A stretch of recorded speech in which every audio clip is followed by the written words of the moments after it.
I came to Cincinnati in 1996 from Detroit, and I was familiar with some people here. I went to undergrad at Miami, but when I came back to Cincinnati, I really knew very few people. And so as an outsider, I guess you never really are from Cincinnati.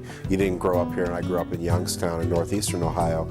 So the first thing I wanted to do was meet people. I mean, I was relatively young, although I was on the old end of young adult division.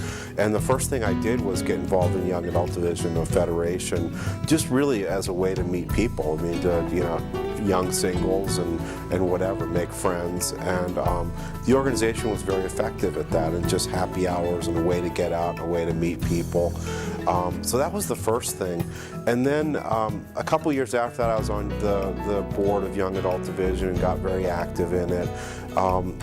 But they approached me at that point about joining the board of Jewish Family Service, really because they needed people with business acumen, with marketing experience, just reinvigorating the board, and they were trying to recruit young people really for that board as well as some others. And that was really my first foray into a charitable board in 1998, 1999 timeframe. I have an MBA in finance, I have banking experience, and JFS needed that expertise, and so that's really how I got involved. And 10, 11 years later, I'm still on the board. I've had 2 treasurer positions. I've been on the executive committee for 6 or 7 years now, and really an integral part of the leadership of that organization. It's just been a great way to meet people, to make friends, to have a support network, and and I'll go into a restaurant and I'll know that person, and that person, and that person. In some ways, that's because of what I do in business, but